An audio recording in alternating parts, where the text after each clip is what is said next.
চলুন আজ বেরিয়ে পড়ি এক অসাধারণ সফরে আমাদের নিজেদের বাড়ির উঠোনে মানে আমাদের এই বিশাল সৌরজগতে।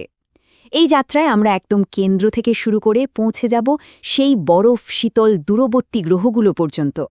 আচ্ছা, আমাদের এই যে সৌরজগৎ, এখানে আসলে ঠিক কি কি আছে? চলুন না এই আবিষ্কারের যাত্রায় আমাদের সূর্য আর তাকে ঘিরে ঘুরতে থাকা ৮টা গ্রহের আসল পরিচয়টা জেনে নেওয়া যাক।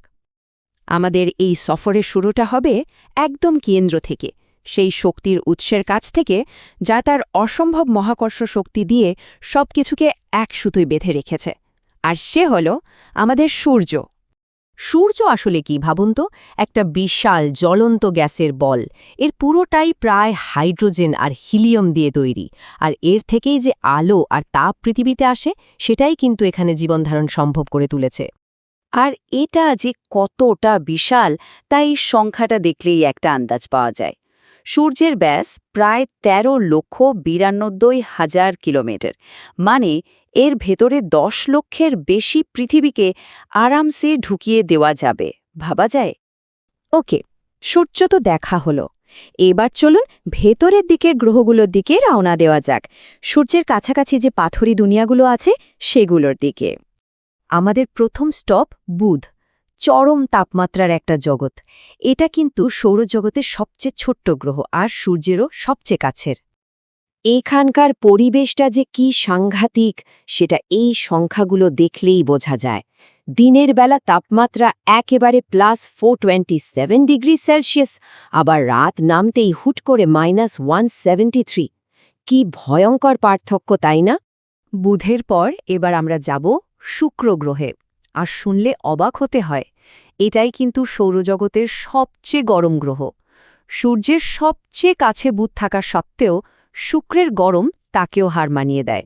শুক্র গ্রহের পৃষ্ঠের গড় তাপমাত্রা হল ৪৬২ ডিগ্রি সেলসিয়াস, মানে সীসার মতো ধাতুও এখানে গলে পানি হয়ে যাবে, একদম একটা জ্বলন্ত চুল্লি যেন।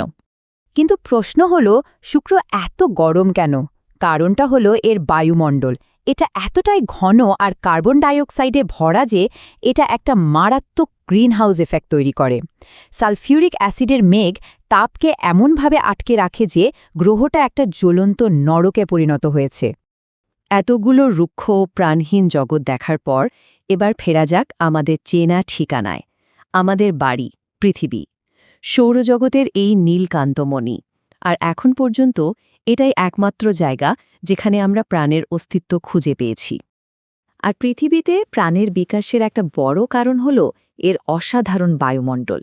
দেখুন, এখানে ৭৮% নাইট্রোজেন, ২১% অক্সিজেন আর বাকিটা অন্যান্য গ্যাস, মানে প্রাণের জন্য একদম পারফেক্ট একটা ককটেল। পৃথিবী থেকে এবার আমরা পাড়ি দেব মঙ্গলের দিকে, যাকে আমরা লাল গ্রহ নামেই বেশি চিনি। কেন লাল?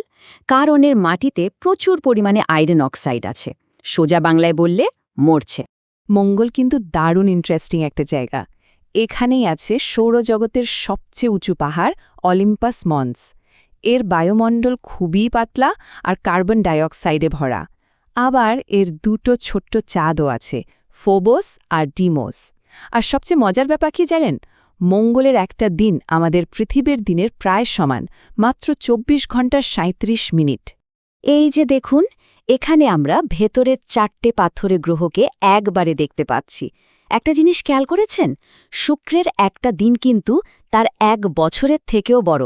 আবার দেখুন, মঙ্গলের দিন পৃথিবীর প্রায় সমান হলেও এর বছরটা আমাদের বছরে প্রায় দ্বিগুণ। প্রত্যেকটা গ্রহই যেন এক একটা আলাদা দুনিয়া। ভেতরের পাথুরে জগৎ তো দেখা হলো, এবার একটা বড়সড় লাফ দেওয়ার পালা।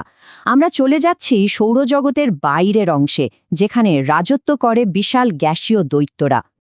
আর বাইরের জগতে পার রাখতেই যার সঙ্গে দেখা হবে সে হল গ্রহের রাজা, বৃহস্পতি, আমাদের সৌরজগতের সবচেয়ে বড় গ্রহ।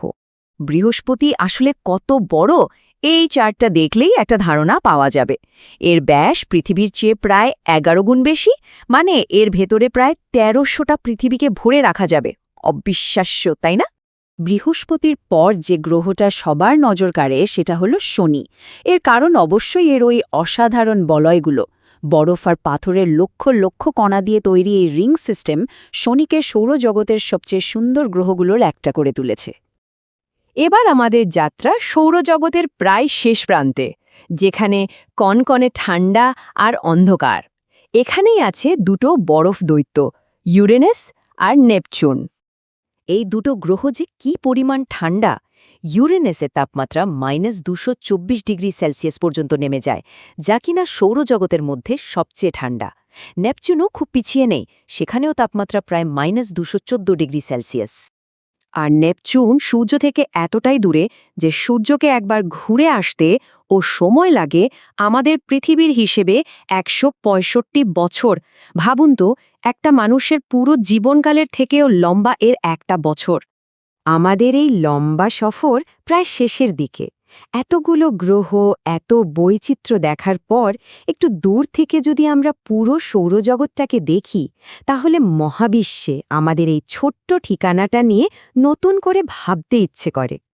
এই যে এত বিশাল, এত বৈচিত্র্যময় একটা সৌরজগৎ, এত কিছু ঘুরে দেখার পর একটাই প্রশ্ন কিন্তু মাথায় ঘুরপাক খায়, এই অনন্ত মহাবিশ্বে আমরা কি সত্যি একা? আর হয়তো এই প্রশ্নটাই আমাদের বারে বারে আরও নতুন আবিষ্কারের দিকে ঠেলে দেয়।